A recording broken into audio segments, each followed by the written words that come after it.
So meron tayong 4 o 3 katanungan na sasagutin dito sa ating paksa na bubuo dito sa ating buong discussion. So ang unang tanong natin ganito: ano ang kalagayan ng bansang Israel sa harap ng Diyos sa panahong ito? Kasi sabi nila, until now is ang Israel ay peculiar pa rin sa mata ng Diyos. Hindi pa rin nawawala yung kanyang uniqueness o pagiging bayan ng Diyos hanggang sa ating panahon. So, totoo ba ito, mga kababayan? Maraming naniniwala na ang Israel magpahanggang ngayon is siya pa ring bayang pinili. Na para bang lumalabas ang Israel ay mayroong bukod na kaligtasan or other way of salvation na hiwalay sa ating mga hindi taga-Israel. Kasi special na bansa sila eh. So, parang lumalabas na mayroon ding special way of salvation para sa kanila. Actually, tutol ako dito, mga kababayan. Bakit? Ang sabi sa Biblia ganito, sa Galatians chapter 3 verse 28 hanggang 29, walang magiging Hudyo o Grego man, walang magiging alipin o malaya man, walang magiging lalaki o babae man, sapagkat kayong lahat ay iisa kay Kristo Jesus. At kung kayo'y kay Kristo, kayo nga'y binhi ni Abraham at mga tagapagmana ayon sa pangako. Ano sabi diyan? Walang magiging Hudyo o Hentil man. Kayong lahat ay iisa kay Kristo. So there's no specific salvation or treatment sa isang lahi na higit sa ibang lahi. There's only one way to be saved, and that is through Christ. Kung Hudyo ka at gusto mong maligtas, walang bearing yung pagiging Hudyo mo eh. Ang basihan ng kaligtasan mo ay yung pananalig mo kay Kristo. Ganon din sa mga Hentil. There's only one way of salvation, and that is Jesus Christ. Hudyo ka man o Hentil, walang pinagkaiba. Pakinggan ninyo sa Romans chapter 3 verse 22. Sa makatwid bagay ang katwiran ng Diyos sa pamamagitan ng pananampalataya kay Hesukristo sa lahat ng mga nagsisisampalataya, sapagkat walang pagkakaiba. So ang tanong, bilang isang bansa, special pa rin ba sa Diyos ang bansang Israel doon sa Middle East ngayon? Yung bansang Israel na nasa Middle East ngayon, are they still special people or special country for God? Ang sagot, hindi na. Bakit? Kasi yung literal na bansang Israel, binigyan ng Diyos yun ng ultimatum eh. Anong klaseng ultimatum? Binigyan sila ng Diyos ng ultimatum para tapusin yung kanilang mga kasalanan at manumbalik sa Diyos. So anong ibig kong sabihin? For thousands of years, mga kababayan, ang Israel mula sa panahon ni Moises hanggang sa panahon ni Kristo, lagi-lagi na lang silang tumatalikod sa Diyos eh. Lagi silang pasaway. So ang Diyos bilang Diyos ng hustisya, siyempre hindi naman puro pagbibigay na lang ang gagawin niya. Kailangan niyang maglapat ng ultimatum. Ganun po ang karakter ng Diyos. Hindi pwede sa Diyos yung gagawa ka ng kasalanan tapos hihingi ka ng tawad, tapos uulitin mo ulit, tapos hihingi ka ulit ng tawad. Walang katapusan na parang sinasadya mo na lang na ulit-ulitin. Hindi ganun ang Diyos. Tapos pagbibigyan ka pa. Hindi po. Ang sabi ni Kristo sa Juan 5:14, pagkatapos ay nasumpungan siya ni Jesus sa templo at sa kanya'y sinabi, narito, ikaw ay gumaling na. Huwag ka nang magkasala. Baka mangyari pa sa iyo ang lalong masama. So, hindi kinukonsinti ni Kristo yung paulit-ulit na pagkakasala. Ang magiging bunga niyan is worst. Mas worst na kalagayan ng taong nagkakasala. So, hindi pwede sa Diyos yung unlimited ang kasalanan. Hanggat gusto mong magkasala, pwede dahil alam mong pwedeng mag-sorry. Hindi ganun ang Diyos. Hindi ganun ang Diyos. Kaya ang Israel, binigyan ng Diyos ng ultimatum. Pakinggan ninyo sa Daniel 9:24. 70 linggo ang ipinasya sa iyong mga tao at sa iyong banal na bayan upang tapusin ang pagsalangsang at upang wakasan ang pagkakasala at upang linisin sa kasamaan at upang dalhan ng walang hanggang katwiran at upang tatakan ang pangitain at ang panghuhula at upang pahiran ang kabanal-banalan. Sabi ng Diyos kay Daniel, 70 linggo ang ipinasya sa iyong mga tao. 70 weeks are determined upon thy people. So, nagbukod ang Diyos ng 70 weeks para sa iyong mga tao, sabi niya kay Daniel. Sino itong mga taong ito? E di yung mga kababayan ni Daniel, yung mga Israelita. So, para saan daw yung 70 linggo or 70 weeks na itinakda sa bayan ng Diyos? 70 linggo ang ipinasya sa iyong mga tao at sa iyong banal na bayan upang tapusin ang pagsalangsang at upang wakasan ang pagkakasala. Sa maraming pagkakataon, itinuro ko na po sa inyo mga kababayan, you can review our videos, that whenever we count prophetic figures or numbers, ang isang araw po ay katumbas ng isang taon. So yung 70 weeks, 70 weeks, ilang araw meron yan? Sa 7 days times 70, that is 490 days. Tama? 7 days, that's 1 week. Times mo sa 70, dahil 70 weeks yung sabi na itinakda. So that will equal to 490 days. And 490 days is equivalent to 490 years. Ayon sa talata ng Biblia, sa prophetic, sa paraan o sa method ng pagbibilang ng mga prophetic figures. Kaya nga, sabi sa ibang mga salin ng Biblia, kung titingnan ninyo dito sa Tagalog version or dito sa Magandang Balita Biblia, ang pagkakasabi dito, ang lungsod na ito at ang iyong mga kababayan ay binibigyan ng 490 taon upang tigilan ang pagsalangsang, layuan ang kasamaan at pagsisihan ang mga kasalanan. So tama yung ating computation, di ba? 490 years. So, kailan mag-uumpisa yung 490 years na palugit para sa Israel? Actually, napakahabang panahon na yan yung 490 years. So, kailan mag-uumpisa yan? Punta tayo sa verse 9. Iyong ang talastasin at bulayin na mula sa paglabas ng utos na isauli at itayo ang Jerusalem sa pinahirang prinsipe, magiging 7 sanglinggo at 62 sanglinggo. Ito'y matatayo uli na may lansangan at kuta sa makatwid bagay sa mga panahong mabagabag. So dito sa verse 9, naglagay ang Diyos ng starting point. Sabi niya,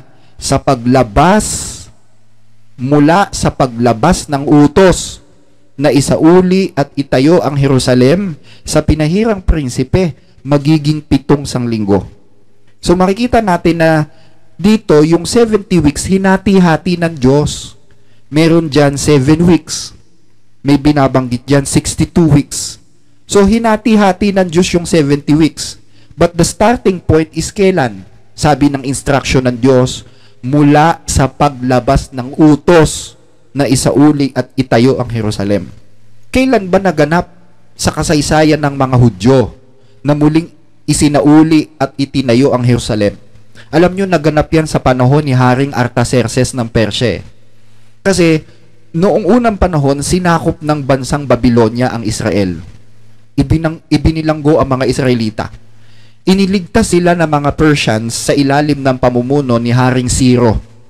You can review your history. Israel was saved by King Cyrus of Persia from the hands of the Babylonian Empire. So, paano silang iniligtas? Kasi nga, sinakop na mga Persians ang Babylonia. So, pinalaya na mga Persyano ang mga Israelita para sila makabalik sa kanilang sariling bayan. Pero sira ang Jerusalem during that time. Jerusalem was totally destroyed at marami pang dapat ayusin doon. So, paano silang babalik? So, ang ginawa ng hari, naglabas ng utos ang gobyerno ng Persia sa ilalim ni Haring Artaxerxes, inutusan niya si Ezra na pamunuan ang pag-rebuild ng Jerusalem. At naganap po yan, yung utos na yan, ibinigay yan kay Ezra noong 457 BC. So bilang kayo, from 457 BC, so bilang kayo ng 490 years, magtatapos kayo ng 34 AD. Tama? Do the math, mga kababayan. Anong nangyari noong 34 AD sa Israel? Anong nangyari sa Israel? Ayun.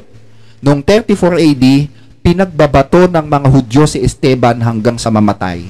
Si Esteban ay diakono ng iglesia na nangangaral tungkol kay Kristo. So, pinagbabato siya ng mga Hudyo hanggang sa siya'y namatay. So, nasunod ba ng Israel yung palugit sa kanila na 70 weeks para tigilan na ang pagtalikod sa Diyos, yung kanilang paulit-ulit na pagtalikod? Hindi. Mana pa, anong nangyari? Pinagbabato nila yung sugo ng Diyos na si Esteban hanggang sa mamatay. And from that year, alam nyo ba kung anong sumunod na nangyari? If you will read the book of the Acts of the Apostles, chapter 8, inumpisahan ng mga apostol ang pangangaral sa labas ng Israel, sa mga hentil. Several days later, tinawag ng Diyos si Apostol Pablo at hinirang bilang apostol ng mga hentil. So, ito yung palatandaan na ang Israel, hindi sila nakapasa o hindi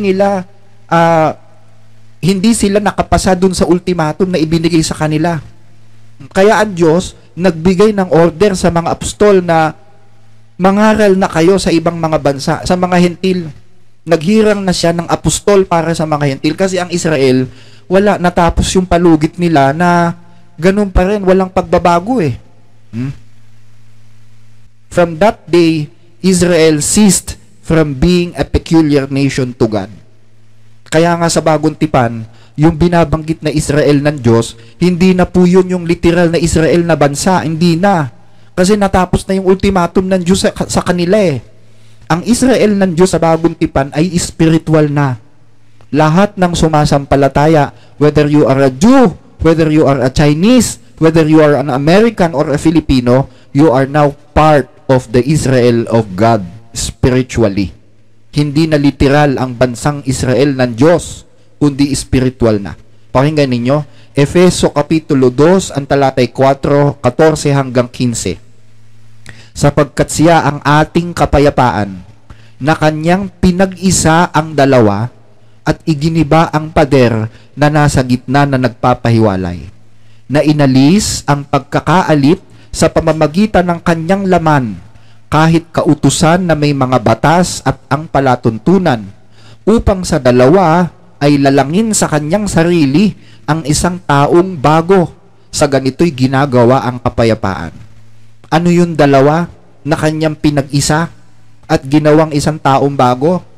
Yung po yung mga Hudyo at mga hentil. Iginiba ng Diyos sa pamamagitan ni Kristo yung pader na nagpapahiwalay sa mga Hudyo at sa mga hentil. At silang dalawa ay pinag-isa.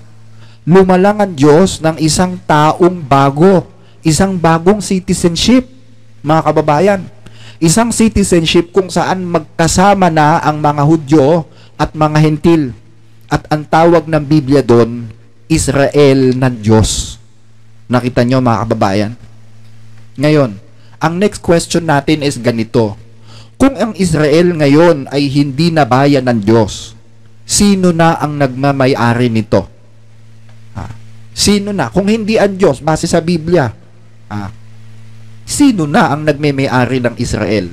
Pero bago kayo mag-conclude, silipin muna natin, ano bang nangyari? Ganito yan mga kababayan. Noong pong panahon ng Dark Ages sa Europe, pinapatay ng simbahang Katoliko ang lahat ng mga nangangaral ng Biblia. Batas kasi noon na walang ibang religious teaching na dapat ituro maliban sa turo ng simbahang Katoliko. Ang aral ng simbahan salungat sa Biblia. So maraming mga preacher ang nagprotesta sa simbahan at ipinangaral nila kung ano yung totoong nasa Biblia. And that's the time na tinawag silang mga protestante. So hindi ito nagustuhan ng simbahan, kaya ang ginawa is pinaghuhuli sila. Niliti sila doon sa Holy Inquisition at pinagpapatay sila. In fact, libo-libo ang ipinapatay ng simbahan dahil dito sa pangyayaring ito. Isa sa mga fundador o isa sa mga founder ng protestantismo sa Europe noon ay itong si Martin Luther. Kung kilala niyo siya, nag-aaral kayo ng kasaysayan, I'm sure kilala niyo si Martin Luther. Naniniwala si Martin Luther at lahat ng mga protestante noon na ang Papa sa Roma ang tinutukoy na Antikristo. Tandaan nyo, ito ang original na turo ng Protestantismo, na ang Papa ang siyang Antikristong binabanggit sa aklat ng propetang si Daniel at sa Apokalipsis. So, libo-libong mga Europeans noon ang nag-akla sa simbahan, nagprotesta. Umalis sila sa simbahan at namundok sila ng ibang bayan kung saan malaya sila at pasikreto nilang mapapractice yung kanilang religious belief nang hindi hinuhuli ng gobyerno. Umisip ng paraan itong mga namamahala sa simbahan kung paano nilang makakounter yung mga itinuturo ng mga protestante. Yung tinatawag sa kasaysayan na counter-reformation. Gumawa sila ng counter-reformation, isang method kung saan kukontrahin nila yung aral ng mga protestante. Yan po ay isang taktika na inumpisahan ng simbahang Katoliko para labanan ang turo ng mga protestante. Hanggang sa may isang mahusay na paring Jesuita na nakaisip ng taktika kung paanong kukontrahin yung turo ng mga protestante na ang Papa ang Antikristo. Alam nyo kung anong ginawa nitong magaling na Jesuitang ito. Nag-imbento siya ng isang turo na kung saan inilalagay niya ang paglitaw ng Antikristo sa future. Sa future pa. Parang sinasabi niya na yung Antikristo na sinasabi sa Apokalipsis, hindi pa ngayon yan. Sa future pa yan. And from this theology, nabuo yung doktrina ng futurism. Ang founder ng doktrinang futurism ay isang matalinong Jesuita na nagngangalang Father Francisco Ribera. By the way, for your information, noong panahong yon ng Dark Ages hanggang sa panahong ito, ang mga paring Jesuita po ang pinakamabisang galamay o instrumento ng simbahan para labanan ang mga relihiyon at paniniwala na tumutuligsa sa simbahang Katoliko. Mabuti pa basahin natin kung ano tong itinuturo ni Ribera dito sa futurism. Huwag na tayong lumayo, dito na lang tayo sa Wikipedia. Although marami pa tayong reference na pwedeng magamit, So sabi dito sa Wikipedia, in the late Middle Ages and the Protestant Reformation, some commentators sought to identify the Antichrist with Pope, so that figures from the Book of Revelation might not only be interpreted as representing figures in the past, such as the Emperor Nero, or in the future in the last days, but also in the present. Ribera, in 1585, began writing a 500-page commentary on the Book of Revelation, titled In Sancrum Beati Ioannis Apostoli and Evangelistae Apocalypsin Commentary, proposing that the first chapter of the Apocalypse applied to ancient pagan Rome, and the rest referred to a yet future period of 3.5 literal years, immediately prior to the second coming. During that time, the Roman Catholic Church would have fallen away from the Pope into apostasy. Then, he proposed the Antichrist, a single individual, would, number 1, persecute and blaspheme the saints of God, rebuild the temple in Jerusalem, abolish the Christian religion, deny Jesus Christ, destroy Rome, be received by the Jews, pretend to be God, kill the two witnesses of God, and conquer the world. So, itong turo ni Ribera is, sinuportahan din ng ibang mga obispong Romano. Yung sinuportahan din ng ibang mga high-ranking official ng simbahan, gaya ni Cardinal Robert Bellarmine, na isa ring Jesuita. At alam nyo ba na itong paniniwalang ito ni Ribera, na sinuportahan ni Cardinal Bellarmine, ang siya ngayong doktrinang yakap-yakap ngayon ng halos lahat ng mga evangelical churches. Itong futurism na inimbento ng mga Jesuita ang siya ngayong mainstream na paniniwala ng mga protestante tungkol sa Antikristo. So iniwan nila yung original na paniniwala ng mga unang protestante gaya ni Martin Luther at ng iba pa. Yung mga protestante na nagtaya ng kanilang buhay alang-alang sa Biblia. At dito sa turo ng futurism, may napansin ba kayo dito, mga taga-subaybay? Sabi diyan, ang Antikristo daw ay lilitaw sa Jerusalem. Siya daw po ay tatanggapin ng mga Hudyo. at itatayo ang templo sa Jerusalem na tinatawag nga nilang Third Temple. Alam nyo ba mga kababayan na wala sa Biblia to? Wala sa Biblia yung Third Temple na itatayo. Purely invento itong aral na ito. Para nang sa gayon, mailayo ang isip ng mga tao na ang Papa sa Roma ang siyang Antikristo. Yung kasi yung purpose nun eh. So para palabasin na tama yung paniniwalang ito at tuluyang mapaniwala ang mga tao, syempre kailangan maisakatuparan nila itong turo ni Rivera. Kailangang magkaroon ng Jerusalem at literal na bansang Israel sa mapa ng mundo. Eh nung time na yun, wala namang bansang Israel eh. Ang mga Hudyo nagkalat sa Europe at sa iba't ibang panig ng mundo. And in fact, ang paniniwala ng mga Hudyo, hindi dapat magtayo ng isang bansang Israel. Yun ang paniniwala ng Hudaismo eh. Hindi dapat itayo ang bansang Israel. Kailangan kumalat sila sa iba't ibang panig ng mundo and they just wait for the coming of their Messiah para ipunin sila. Hindi kailangan na magtayo ng isang literal na bansang Israel. Pero kailangan base dito sa turo ni Rivera, kailangang may isang bansang Israel na itayo at doon sa Jerusalem, itayo ang Third Temple para mapalabas na ang Antikristo wala sa Roma, kundi nasa Israel pag naitayo na yung Third Temple. Nakita nyo? Kaya nga, ang mga Hudyo may tinatawag na Lost Tribe of Israel kasi nga, walang bansang Israel nung panahong yon. So, anong dapat gawin? Kailangan magtayo uli ng isang bansang Israel sa Middle East para maisakatuparan yung plano ng mga Heswita at malinis ang pangalan ng Papa sa Roma. But the question is, madali bang gawin yon? Mahirap gawin yon mga kababayan. In fact, tinangkanan ni Napoleon Bonaparte. Si Napoleon Bonaparte ay isang napaka-powerful na tao. Siya ang emperador ng Napoleonic Empire sa Europe, yung French Empire. Tinangka niya na ibalik ang mga Hudyo sa Palestina pero nabigo siya eh. Kasi hindi naman ganun kadaling gawin yon. Dahil maraming mga Hudyo ang ayaw nang umalis sa Europa. At gaya nga na sinabi ko, ang paniniwala ng mga Hudyo, ng Hudaismo, hindi kailangan na magtayo ng isang bansang literal na Israel. They just need to wait the coming of their Messiah na iipon sa kanila. So, maraming mga Hudyo ang nakapag-establish na sa Europe. Yung iba naging mayayaman na at makapangyarihan na kaya ayaw nang umalis sa Europe eh. So kung babalik sila sa Palestina sa mga time na yon, anong buhay meron doon? Eh ang Palestina lungga na mga Muslim eh.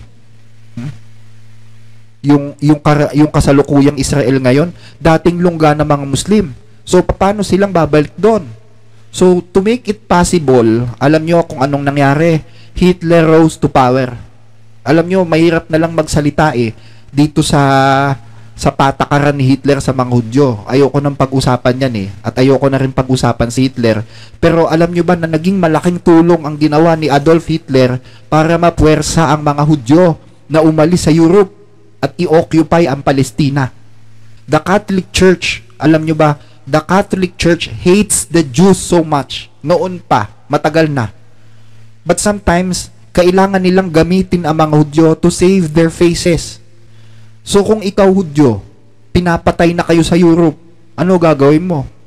Kailangan mong tumakas, di ba? Wala kang choice Kailangan mong pumunta doon sa isang napakalayong lugar na hindi abot ng galamay ni Hitler kung gusto mong mabuhay. That was the time na napilitang tanggapin ng mga Hudyo yung alok na tulong ng bansang Britanya. Kasi ang Britanya gusto silang tulungan, gusto silang pahiramin ng mga barko na maghahatid sa kanila dun sa Palestina. Nag-offer kasi ng tulong ang mga Briton para makatakas ang mga Hudyo sa Europe In fact, ang mga Briton ang naging sponsor sa pagtatayo ng State of Israel, yung tinatawag na Balfour Declaration. Pero walang kamalay-malay itong mga kawawang Hudyo na nakaplano na lahat yon. Maging ang mga Briton ay bahagi ng planong yon. Ang mga Briton ay kontrolado ng mga Mason. In fact, si Churchill, kung kilala nyo siya ay isang high-ranking na Mason. At ang hindi alam ng iba, ang mga Mason ay kontrolado ng mga Heswita, ng mga paring Heswita.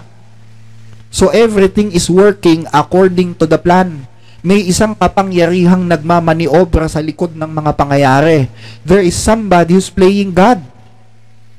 So in short, naitatag ang State of Israel sa bisa ng tinatawag na Balfour Declaration. But the country is being controlled by Masons. Again, the Masons are under the control of the Jesuit order ng Simbahang Katoliko.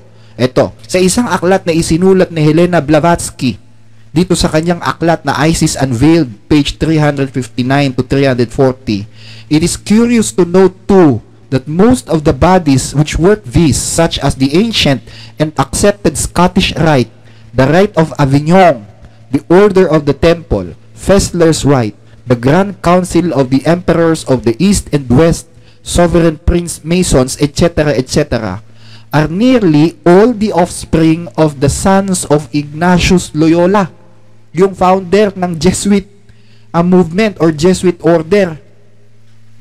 The Baron Hund, Chevalier Ramsay, Chody, Zinendorf, and numerous others who founded the grades in these rites work under instruction from the general of the Jesuits. Kaya nga kung mapapansin ninyo, ang bandila ng Israel, this is a Masonic symbol. This is not biblically connected. Wala itong kahulugan sa Biblia. Wala sa Biblia yung Star of David. Wala nun. This is an occult symbol. Just want to reiterate, I am not against the Jews. Hindi po ako against sa mga Hudyo. In fact, I am a fan of Holocaust movie. I believe that Jewish people are brave people. Pero biblically speaking, the state of Israel now is no longer the same Israel during the time of Moses na peculiar sa Diyos. Yan po ang paniniwala ko, mga kababayan. So going back to our topic, na itatag yung state of Israel according to the plan. Now, kailangan naman isakatuparan ang karuktong ng planong ito. Ano yun? Yun po ay yung itayong muli ang templo ni Solomon na tatawagin nilang third temple. This is not biblical, mga kababayan. This is purely in connection doon sa plano ng simbahan na ilagay ang Antikristo sa future at magmumula sa third temple sa Israel. Pero paano mangyari yon? Siyempre, mayroong mga grupo na tutol dyan eh. Hindi ganun kadaling gawin yon. May mga grupong tutol dyan, gaya ng mga Muslim extremist.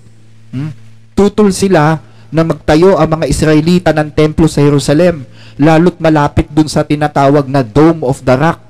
Kasi yung Dome of the Rock na templo, yung lugar na kinalalagyan nun, sagrado yon para sa mga Muslim, lalo na sa mga radical na mga Muslim. Actually, hindi naman lahat ng mga Muslim is tutol sa pagtatayo ng Jewish temple, yung third temple. Hindi po lahat ng mga Muslim tutol doon. Yung mga malalaking bansang Muslim, gaya ng mga Saudi Arabia, ng Kuwait, ng Iraq, hindi naman sila tutol na magtayo ang mga Hudyo ng third temple Ang tutol lang is yung mga extremist gaya ng mga Hamas. So hiniling ng mga Zionist Jew sa simbahan na kailangan labanan itong mga Muslim extremist na ito gaya ng mga Hamas. By the way, pag sinabing nabanggit ko yung Zionist Jew, these are Jews na politically motivated sa pagtataguyod ng State of Israel. They are not religiously motivated. Gaya nga ng sabi ko sa inyo kanina, ang mga Hudyo naniniwala na hindi na kailangang magtayo ng isang bansang Israel. They just need to wait the coming of their Messiah. Pero may ilang mga Hudyo, yung tinatawag na mga Zionist Jew, na politically motivated, na gustong itayo ang State of Israel. At alam nyo ba na itong mga Zionist Jew, yung founder nila, ano rin yun kaalyado rin ng Papa yun Kaalyado rin ng simbahan yun. In fact, he promised that he will make Israel a Christian nation, a Catholic nation under the Pope.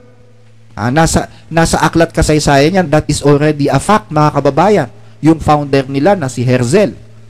So, ano itong hinihiling ng mga Zionist Jew sa simbahan? Pakinggan ninyo dito sa isang pahayagan sa bansang Israel.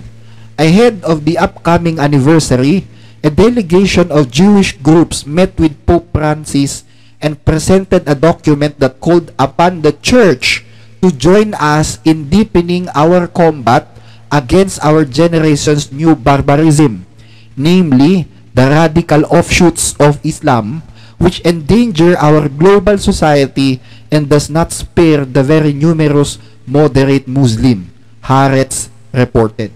See? So nakapagtataka ba kung bakit kumpleto ang armas ng Israel? Nakakapagtaka ba kung bakit todo ang suporta ng US at ng iba pang mga western country sa Israel? Kasi plano na talaga na itayo ang State of Israel. And the purpose is to destroy the works of early Protestants, to establish the Counter-Reformation. And they are very successful dyan, mga kababayan. Kaya kita nyo, halos lahat ng mga Protestant churches ngayon at mga evangelical movements na nagsasabing sila daw yung tunay na nangangaral ng ebanghelyo. Pero they believe and they patronize that the Antichrist is babangon pa sa future at magmumula sa Israel. This is 180-degree turn from the original belief ng mga pioneer Protestants tulad nila Martin Luther, nila Wesley, nila Peter Waldo, nila Calvin, nila Zwingli at kung sino-sino pa.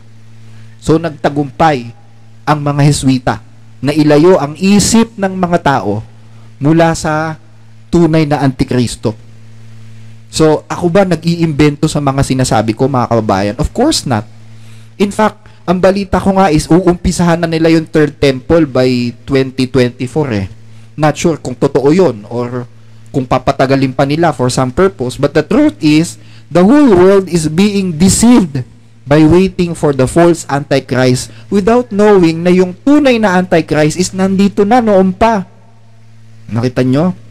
So ngayon, our last question is this. Ano ang kinakaharap ng bansang Israel sa future? Alam nyo, natatakot ako tungkol sa kinakaharap ng bansang Israel. Why? Because they are being used. They are being used. But once the purpose was achieved, gaya nga ng sabi ng iba sa politika, di ba? Pag napakinabangan ka na, natapos na yung purpose mo, bibitawan ka na. That's a norm sa politika. For thousands of years, the Catholic Church is against the Jews. And what if bitawan sila? They will be left alone. They will become a sheep in the middle of Islamic wolves. Right? Maiiwan silang nag-iisa sa gitna ng kanilang mga kaaway. And that will become a big holocaust in the future. Is that possible? Yes. Mangyayari ba yun? That will happen, mga kababayan. That will happen. So, anong aral ang pwede nating matutunan sa paksang ito? Bilang tagasunod ng katotohanan, dapat vigilant tayo sa mga maling aral. Dapat vigilant tayo doon sa kung sino ang kalaban na nagkakalat ng kamalian para sa ikapapahamak ng kaluluwa. Kung magkakamali tayo sa pag-identify ng kalaban natin, posible na madaya niya tayo. Akala natin kaibigan pero siya pala yung kaaway ng katotohanan. So dapat focus tayo sa aral ng Biblia. Mag-ingat tayo na huwag madaya ng kaaway sa pamamagitan ng pagdadivert ng atensyon natin mula sa katotohanan. Tandaan nating lagi yung sinabi ng Panginoong Jesus para magsilbing babala sa ating lahat. Mateo 24:24, sapagkat may magsisilitaw na mga bulaang Kristo at mga bulaang propeta, magpapakita ng mga dakilang tanda at mga kababalaghan, ano pat ililigaw kung maaari pati ang mga hinirang. Kita nyo, hirang ka na, maliligaw ka pa. Kaya, yan po ang iniiwan ko po sa inyo sa araw na ito. Hanggang dito ang ating pagtalakay.